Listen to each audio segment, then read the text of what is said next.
नमस्कार, बहुत स्वागत है आपका सुपरफास्ट छत्तीसगढ़। आप देख रहे हैं, मैं हूं आपके साथ ऋतु ज्ञानवानी। रायपुर की बड़ी खबर की बात करेंगे। सीएम भूपेश बघेल ने निशाना साधा है। सीएम ने बीजेपी पर निशाना साधा। जहां बीजेपी की सरकार नहीं, वहां राज्यपाल ने बिल लौटाए हैं। राजभवन के जरिए बीजेपी नियंत्रित करने की कोशिश कर रही है। इस तरह का कार्य एकदम गलत है। हमारे अधिकारियों को बदनाम करने की कोशिश की जा रही है। ईडी का इस्तेमाल बीजेपी कर रही है। आजकल देखिए छत्तीसगढ़ में हुआ क्या है, जितने बिल हैं वो राज्यपाल ने लटका दिया। जो उनको अधिकार नहीं है विधानसभा के बिल में, तो वो काम भी किए, या तो वो हस्ताक्षर करे या लौटा दे। लेकिन उसको चौथा जो काम किया उन्होंने कि वो सवाल पूछने लगे राज्य सरकार से, वो अधिकार है भी नहीं। तो ऐसे जो अपने अधिकार क्षेत्र से बाहर जाके काम कर रहे हैं, और खासकर ये भारतीय जनता पार्टी जिन जिन राज्यों में उसकी सरकार नहीं है, उसे वो राजभवन के माध्यम से नियंत्रित करने की कोशिश कर रहे हैं, वो गलत है। ईडी का दुरुपयोग भारतीय जनता पार्टी की केंद्र में बैठी सरकार कर रही है। चाहे ईडी का हो, चाहे आईटी का हो, सारे एजेंसियों का दुरुपयोग भारत सरकार कर रही है। हुआ क्या, झीरम घाटी के मामले में रमन सिंह जी के साथी धर्मलाल कौशिकी, वो हमेशा पीआईएल लगाते हैं, और पीआईएल लगा के उसको भी रोक लगाए। तो झीरम घाटी में अड़ंगा कौन डाल रहा है? हम जब कमेटी बनाते हैं उसके अगेंस्ट में एनआईए कोर्ट चली जाती है। आयोग जो है उसके खिलाफ में पीआईएल धर्मलाल कौशिक जी लगाते हैं। धर्मलाल कौशिक नान में भी वो पीआईएल लगाए। तो लगातार आज जो ईडी के मामले में जो उन्होंने बात कही, वो डायरेक्ट क्यों नहीं बोलती? जब स्मृति ईरानी जी जब नाम ले चुकी है तो इनको नाम लेने में तकलीफ क्या है? दाएं बाएं क्यों कर रहे हैं? हाँ, हमारे अधिकारियों को पकड़ा है, राजनीतिक द्वेष पकड़ा है, और केवल राज्य सरकार को बदनाम करने के लिए ये काम कर रहे हैं। तो वहीं सीएम भूपेश बघेल के आरोपों पर बीजेपी ने पलटवार किया है। बीजेपी ने कहा कि सीएम भूपेश बघेल का न संविधान को मानते हैं, न संवैधानिक प्रमुख और व्यवस्था को मानते हैं। सीएम सिर्फ अपनी सुविधा के अनुसार काम करते हैं। यदि वे सोचते हैं कि दबाव बनाकर राजभवन अपने अनुसार चलाएंगे तो ऐसा संभव नहीं है। भूपेश बघेल जी न संविधान को मानते हैं, न संवैधानिक प्रमुख को मानते हैं, न संवैधानिक व्यवस्था को मानते हैं। भूपेश बघेल जी संविधान की व्यवस्था अपनी सुविधा अनुसार करते हैं, और अगर वे सोचते हैं कि दबाव बनाकर राजभवन को अपने अनुसार चला लेंगे तो यह उनका राजनीतिक दिवालियापन है। भूपेश बघेल जी उस कांग्रेस के सदस्य हैं जिस कांग्रेस ने 1975 में देश के लोकतंत्र का हरण करके आपातकाल लगाया था और कई चुनी हुई सरकार को ध्वंस करके राष्ट्रपति शासन लगाया था। 1992 में उत्तर प्रदेश के साथ साथ मध्य प्रदेश, राजस्थान और हिमाचल प्रदेश में रातों रात सरकार बदल कर राष्ट्रपति शासन लगाने वाले कांग्रेसियों के संस्कार से पले भूपेश बघेल को यही दिखेगा जो उनकी सरकार, उनके पार्टी करती रही है। और ज्यादा जानकारी के लिए सहयोगी ममता लांजेवार हमारे साथ जुड़ गई हैं। ममता, आरक्षण के बाद से सियासत खूब हो रही थी, अब राज्यपाल बदले गए हैं, अब और ज्यादा सियासत हो रही है। साफ तौर से आरोप लगाया गया है कि राजभवन पे भी बीजेपी अपने हिसाब से चलाना चाहती है। आईटी, ईडी के भी आरोप जो हैं मुख्यमंत्री भूपेश बघेल द्वारा लगाए गए हैं। बिल्कुल, देखिए लगातार जो है राज्य सरकार और बीजेपी और राजभवन आमने सामने है। अब राज्यपाल जो है नए राज्यपाल आने वाले हैं, लेकिन उसके साथ जब तक आरक्षण संशोधन विधेयक पर दस्तखत नहीं हो जाते तब तक ये सियासत जारी रहेगी जाहिर तौर पर। और चुनावी साल है और कांग्रेस पार्टी ये समझती है कि चूंकि उनकी सरकार है तो उन्हें आक्रामक तो रहना ही पड़ेगा। वहीं बीजेपी भी समझती है कि उन्हें आक्रामक रहना पड़ेगा। दूसरी बात अगर हम करें तो एक बार फिर से मुख्यमंत्री भूपेश बघेल ने निशाना साधा है और उन्होंने कहा है कि जो बीजेपी की जो सरकार है वो ईडी का गलत दुरुपयोग का उपयोग कर रही है अपने फायदे के लिए, और उनके निर्देश पे ही जो है वो ईडी काम कर रहा है यहाँ पर। उन्होंने ये तक कहा कि डॉक्टर रमन सिंह या कोई भी हमारे अधिकारी के नाम नहीं लेते। स्मृति ईरानी तो नाम ले चुकी हैं, तो इन लोग क्यों नहीं ले रहे हैं? और हमारे अधिकारियों को उठाया गया है, उन्हें तंग किया गया है। तो ये जो है वो बोलने से भी इसलिए बचते हैं क्योंकि ये जानते हैं कि ईडी जो है इनके कहने पर कार्रवाई कर रही है और जानबूझकर निशाना बना रही है। वहीं अगर हम बात करें तो राजभवन को लेकर उन्होंने कहा कि राज्यपाल जो है राज्यपाल बीजेपी का कहना मान रही है, और पिछली बार जो उन्होंने आरोप लगाया था कि राज्यपाल इसीलिए जो है वो दस्तखत नहीं कर रही है। लेकिन दूसरे साथ ही वो ये भी अभी भी ये कह रहे हैं कि बीजेपी जो है जहां जहां पर बीजेपी की सरकार नहीं है वहां पर जो है वो राजभवन के सहारे जो है वो सरकार को परेशान करने की कोशिश की जाती है, ईडी के जरिए परेशान करने की कोशिश की जाती है, राजभवन के सहारे जो है वो सरकार बनाने की कोशिश चलाने की कोशिश की जाती है। तो ये अपने आप में एक बड़ा आरोप जो है वो मुख्यमंत्री भूपेश बघेल ने एक बार फिर से लगाया है, निशाना साधा है। इसके पहले भी अगर हम बात करें तो इसी तरह के आरोप जो है वो लगाए जाते रहे और बीजेपी जो है इस पर अपना पक्ष रखती रही है। लेकिन ये सियासत तो चलती रहेगी क्योंकि विधानसभा का चुनाव है और इसके साथ ही लोकसभा के भी चुनाव होने वाले हैं, और आरक्षण हो चाहे ईडी आईटी के जो छापे हैं वो एक प्रमुख मुद्दा रहने वाले हैं। जी ठीक, बहुत बहुत शुक्रिया ममता। बस्तर में बीजेपी नेताओं की हो रही हत्या के खिलाफ बीजेपी ने राज्य सरकार पर हमला तेज कर दिया है। बीजेपी ने आज 78 विधानसभा क्षेत्रों में सरकार के खिलाफ हल्ला बोला और चक्का जाम किया। प्रदेश के 400 से अधिक स्थानों पर और राजधानी रायपुर में 24 जगहों पर पार्टी ने चक्का जाम किया। चुनावी साल में बीजेपी सड़क पर उतरकर सरकार के खिलाफ आंदोलन कर रही है और ज्यादा तेज कर रही है। हल्ला बोल और चक्का जाम में पार्टी के सभी बड़े नेता शामिल हुए। पूर्व सीएम रमन सिंह, प्रदेश अध्यक्ष अरुण साव, नेता प्रतिपक्ष नारायण चंदेल के साथ ये सभी पूर्व मंत्री, पूर्व विधायक और पार्टी के कार्यकर्ता हल्ला बोल में शामिल हुए। अलग अलग जगह की तस्वीरें आप देख रहे हैं। तो अलग अलग जगह पर चक्का जाम किया गया। प्रदर्शन जो है किया गया है बीजेपी द्वारा। रायपुर, बिलासपुर, धमतरी, मुंगेली की तस्वीर आप देख रहे हैं। जांजगीर चांपा, कवर्धा, कोरबा और राजनांदगांव की तस्वीर है जहां पर चक्का जाम किया गया है बीजेपी द्वारा।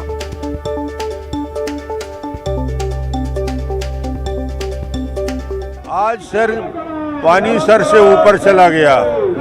एक महीने में 1, 2, 3, 4 हत्याएं भारतीय जनता पार्टी के वरिष्ठ कार्यकर्ताओं को लगातार हो रही है। पूरे प्रदेश की कानून की व्यवस्था समाप्त हो चुकी है और आज एक प्रकार से कांग्रेस चाहती है कि भय के वातावरण में भारतीय जनता पार्टी कार्यकर्ता घर से ना निकले, क्योंकि लगातार जिस प्रकार आंदोलन चल रहे थे कांग्रेस घबराई हुई थी। छत्तीसगढ़ में हम लगातार कहते रहे हैं कि छत्तीसगढ़ आज अपराध का गढ़ बन गया है। दिन दहाड़े गोली चलना, हत्याएं होना, बलात्कार होना, अपहरण होना ये आम हो गया है। राज्य सरकार कानून व्यवस्था की स्थिति नियंत्रित करने में पूरी तरह से फेल साबित हुई है और इस बीच बस्तर में हमारे 4 प्रमुख पदाधिकारी 4 अलग अलग जिले के पदाधिकारियों को चिन्हित करके टारगेट करके उनकी निर्मम हत्या हुई है। बीजेपी नेताओं की हत्या के विरोध में आज प्रदेश के 78 विधानसभा क्षेत्रों में बीजेपी ने चक्का जाम कर विरोध प्रदर्शन किया। इसी दौरान कई जगहों पर लोगों को कई सारी दिक्कतों का सामना करना पड़ा। राजधानी रायपुर की बात करें तो वाफाडी इलाके में पूर्व मुख्यमंत्री रमन सिंह ने धरना प्रदर्शन किया। इस दौरान जाम में एक एम्बुलेंस काफी देर तक फंसी रही। ट्रैफिक पुलिस द्वारा रूट डायवर्ट भी किया गया था, लेकिन शहर के मुख्य चौराहों में से एक वाफाडी से ही होकर अंबेडकर अस्पताल और रेलवे स्टेशन तक पहुंचने का मुख्य मार्ग है। इस वजह से यहां भीड़ लगी रही, एम्बुलेंस काफी देर तक फंसी रही।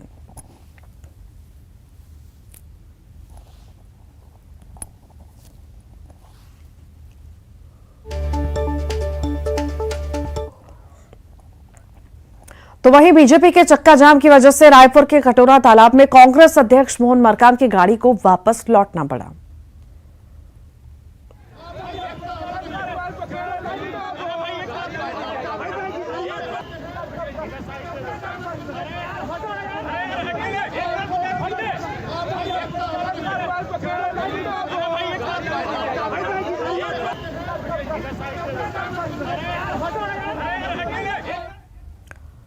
तो वहीं मुख्यमंत्री भूपेश बघेल ने बीजेपी के चक्का जाम पर निशाना साधा। सीएम ने कहा कि आम जनता को परेशान करने के लिए इस तरह का धरना प्रदर्शन किया जा रहा है। क्यों परेशान कर रहे हैं? यदि आपको सरकार का ध्यान आकर्षित करना है तो तहसील कार्यालय घेराव कर लेते, एडीएम कार्यालय घेराव कर लेते, कलेक्टर के कर लेते, लेकिन सड़कों पे आप चक्का जाम करके आम जनता को परेशान कर रहे हैं। दूसरी बात यह है कि ये जो 3-4 लोग की बात करते हैं, एक तो सड़क दुर्घटना में जिसकी मृत्यु हुई उसको भी नक्सली घटना बता रहे हैं, 3 की मृत्यु हुई उसको न रमन सिंह कभी सुरक्षा दिए थे न इसके अभी कोई सुरक्षा मिली है। तो ये सुरक्षा घटाने की बात करते हैं वो बिल्कुल गलत है। चल रहा है और खास बात ये कि पूर्व मुख्यमंत्री तो बीजेपी के चक्का जाम पर तस्वीरें आपने देखी, किस तरह से प्रदर्शन हो रहा है। बड़ी संख्या में बीजेपी नेता शामिल हुए हैं। ज्यादा जानकारी के लिए देवव्रत भगत हमारे साथ जुड़ गए हैं। देवव्रत, बीजेपी ने चक्का जाम किया, कई सारी परेशानियां हुई, आम जनता तो परेशान हुई, साथ में कांग्रेस भी अब हमलावर हो गई है। जी, चक्का जाम एक तरह से बीजेपी का विरोध प्रदर्शन था क्योंकि बीजेपी नेताओं की हत्या हुई है और उसी के विरोध में एक तरह से बीजेपी के कार्यकर्ता आक्रोशित हैं। बस्तर संभाग से लेकर के पूरे प्रदेश भर में ये पूरा प्रदर्शन हुआ है। इससे पहले जंगी प्रदर्शन बस्तर में देखा गया और अब 78 विधानसभा क्षेत्रों में चक्का जाम किया गया। चक्का जाम को लेकर के अब बीजेपी का जो पूरा प्रदर्शन है वहां पर हमने देखा कि कई जगह लोगों को दिक्कतों का सामना करना पड़ा क्योंकि शहर के कई चौराहों पर इस तरह का पूरा प्रदर्शन किया गया था जिससे ट्रैफिक व्यवस्था एक तरह से बुरी तरह से प्रभावित रही। हालांकि रूट डाइवर्ट किए गए थे पुलिस की तरफ से, लेकिन वो भी नाकाफी रहे। और जब पूर्व मुख्यमंत्री रमन सिंह का भाषण चल रहा था उस दौरान भी काफी देर तक एक एम्बुलेंस फंसी रही जिसे काफी मुश्किल के बाद रास्ता मिल सका। तो जनता से किसी पार्टी का अगर सरोकार होता है तो जन सुविधाओं का ध्यान रखना बेहद जरूरी है।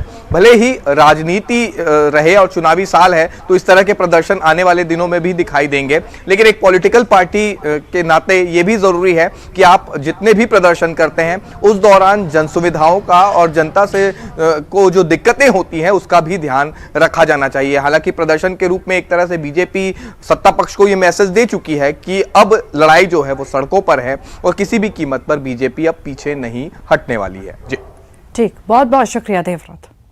राजधानी रायपुर में सीएम भूपेश बघेल ने मिलेट कार्निवल का शुभारंभ किया और इसी मौके पर मुख्यमंत्री को महिलाओं ने मिलेट से तैयार किए गए आकर्षक डॉल भेंट किया। मुख्यमंत्री ने इसी सराहना करते हुए उत्साहवर्धन किया। कार्निवल में छत्तीसगढ़ के साथ साथ देश के 7 राज्यों के स्टार्टअप के स्टॉल लगाए गए जहां मिलेट उत्पादों की बिक्री हो रही है। इस प्रदर्शनी में मिलेट से तैयार केक, कुकीज, सूप, लड्डू सहित कई उत्पाद रखे गए हैं। इन उत्पादों के संबंध में आम लोगों के उत्साह से जानकारी ली जा रही है। कार्निवल प्रतिदिन आम लोगों के लिए दोपहर 12 बजे से रात 10 बजे तक खुला रहेगा। और करीब 49 स्टॉल लगे हैं जिसमें 25 तो छत्तीसगढ़ के हैं, 24 दूसरे 7 राज्यों के यहाँ आए हैं। और मिलेट्स हमारे लिए, हमारे शरीर के लिए बहुत आवश्यक है। बहुत सारे उसमें मतलब फाइबर तो है ही, उसके साथ साथ बहुत सारे मिनरल्स भी उसमें हैं। तो हमारे भोजन के थाली में निश्चित रूप से मिलेट्स को शामिल किया जाना चाहिए और उसके लिए एक प्रदर्शनी यहाँ लगाया गया है। मैं समझता हूँ इससे लोग समझेंगे क्योंकि नया टेस्ट है तो टेस्ट डेवलप करना भी पड़ेगा, तो इसलिए इसको अपने भोजन में इसको शामिल करना चाहिए, ऐसे मैं अपील। रायपुर से बड़ी खबर की बात करेंगे। महामंत्री अमरजीत चावला का बयान आया है। मैं पार्टी का समर्पित सिपाही हूं, कांग्रेस के आंतरिक लोकतंत्र को फॉलो करता हूं। पार्टी ने मुझे बड़ी जिम्मेदारी दी है। अधिवेशन के लिए 4 समितियों की जिम्मेदारी दी गई है। गलतफहमियों के चलते मुझे नोटिस मिला है। पीसीसी चीफ मोहन मरकाम को मैंने पत्र लिखा है। समितियों की जिम्मेदारियों से अलग करने के लिए पत्र लिखा है। अध्यक्ष जी को जो निर्देश होगा उसका पालन करूंगा। प्रभारी महामंत्री के रूप में निरंतर कार्य करता रहूंगा।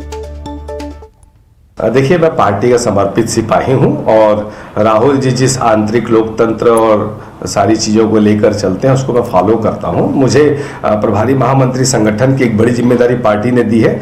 अभी हमारे यहाँ गर्व का विषय है कि अधिवेशन होने जा रहा है जिसमें 4 महत्वपूर्ण समितियों में मुझे बड़ी जिम्मेदारियां दी गई हैं, पर दुर्भाग्यवश किसी गलतफहमी या किसी नाराजगी के चलते मुझे अभी एक अनुशासन समिति से एक नोटिस जारी हुआ है। तो मैंने नैतिकता के आधार पर माननीय प्रदेश अध्यक्ष मोहन मरकाम जी को पत्र लिख के निवेदन किया है कि अभी अधिवेशन तक मुझे इन 4 समितियों के महत्वपूर्ण जिम्मेदारियों से विमुक्त करने की कृपा करें। अब अध्यक्ष जी का जो आदेश निर्देश होगा उसका मैं पालन करूंगा और प्रभारी महामंत्री संगठन के रूप में निरंतर कार्य करूंगा।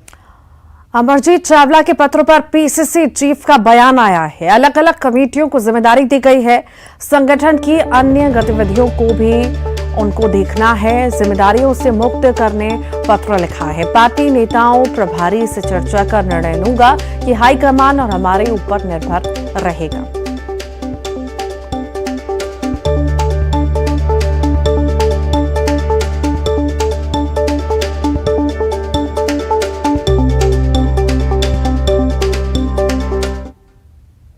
अलग अलग कमेटियों का उनको जिम्मेदारियां दी गई थी और अभी हम लोग पूरा संगठन और सत्ता हम लोग अधिवेशन की तैयारियों पे लगे गए हैं। संगठन की अन्य गतिविधियां भी होती है, उन गतिविधियों को भी उनको काम करना रहता है, तो इसलिए उन्होंने कहा है कि जो जिम्मेदारियां दी गई है उससे मुझे मुक्त करने के लिए कहा गया, मगर ये निर्णय तो मुझे करना है और हमारे केंद्रीय नेतृत्व करना है, उनको मुक्त करना है नहीं करना है, उन्होंने इच्छा जाहिर की है।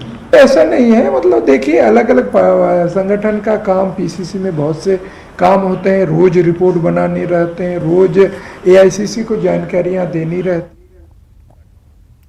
कांग्रेस में छिड़े पोस्टर वॉर पर बोले हैं पूर्व सीएम रमन सिंह। कांग्रेस में पोस्टर वॉर चल रहा है। आदिवासी नेता मोहन मरकाम का चेहरा भी पोस्टर से गायब कर दिया गया, बाद में पोस्टर में अलग से फोटो चिपकाकर लगाई गई। ये उनके प्रदेश अध्यक्ष का सम्मान है।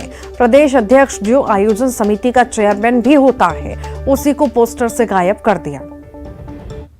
कांग्रेस के अंदर जो पोस्टर वार चल रहा है और सबसे दुखद पहलू ये है कि जिस आदिवासी के इज्जत और स्वाभिमान करते हैं, मोहन मरकाम का पोस्टर में चेहरा ही गायब कर दिया गया, बाद में उसको काट काट के चिपकाया जा रहा है। तो ये उनके प्रदेश अध्यक्ष का सम्मान इतना ही है कि आज तक पूरे पोस्टर गली गली में लग गए हैं, मगर मोहन मरकाम जो आयोजन समिति का चेयरमैन भी होता है, उसके ही पोस्टर गायब कर दिए गए। गरियाबंद पहुंचे पीसीसी चीफ मोहन मरकाम राजिम पुन्नी मेले में शामिल हुए। प्रदेश कांग्रेस अध्यक्ष ने मेले में पहुंचकर राजीव लोचन भगवान और कुलेश्वर महादेव के दर्शन किए। वहीं महानदी आरती में भी शामिल हुए। इस मौके पर पीसीसी चीफ मोहन मरकाम के साथ ही स्थानीय विधायक अमितेश शुक्ला मौजूद रहे।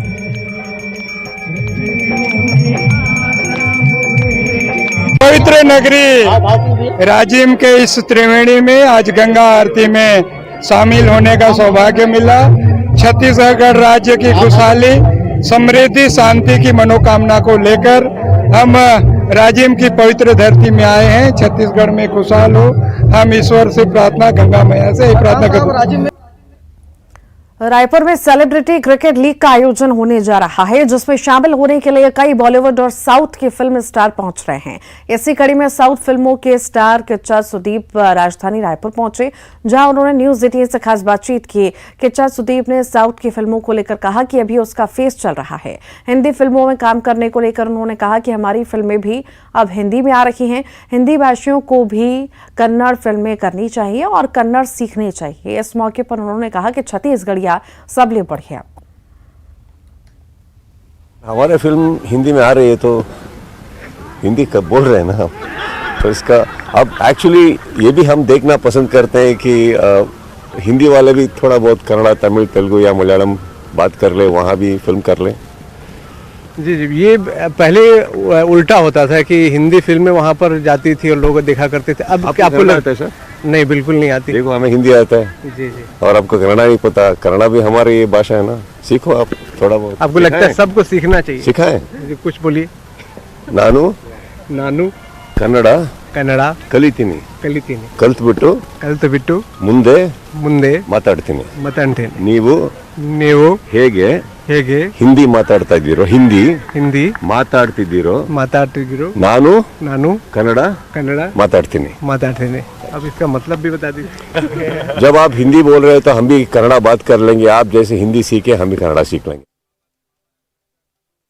भिलाई के हॉस्पिटल सेक्टर इलाके में लगी आग, 20 से ज्यादा झोपड़ियां जलकर खाक हो चुकी हैं। आग लगने के कारणों का पता नहीं चल सका। बताया जा रहा है कि कचरे के ढेर में आग लगने से हादसा हुआ। आग से 4 सिलेंडर ब्लास्ट हुए, जिससे पूरी बस्ती में आग लगी। भिलाई टाउनशिप के हॉस्पिटल सेक्टर के झुग्गी क्षेत्र में शुक्रवार रात 2 बजे आग लगने से 23 घर जलकर राख हो गए। लोगों को इतना भी मौका नहीं मिला कि वो अपना सामान बचा सके। देखते ही देखते पूरी बस्ती आग के गोले में तब्दील हो गई। जब तक फायर ब्रिगेड की गाड़ियां मौके पर पहुंचती, आग ने सभी घरों को राख कर दिया था। झुग्गी क्षेत्र में रही बच्चियों की किताब, कॉपियां सब जल गई। पीड़ितों को राहत नहीं मिल रही है। 12 घंटे से लोग भूखे प्यासे भटक रहे हैं। वैकल्पिक स्थल पर खाने पीने की सामग्री नहीं पहुंची है।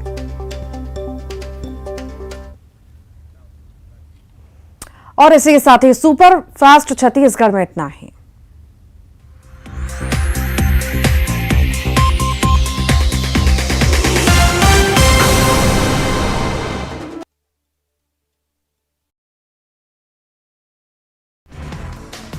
त्रिपुरा विधानसभा के लिए खत्म हुआ मतदान। शाम 5 बजे तक 81% से ज्यादा वोटिंग 60 विधानसभा सीटों के लिए डाले गए।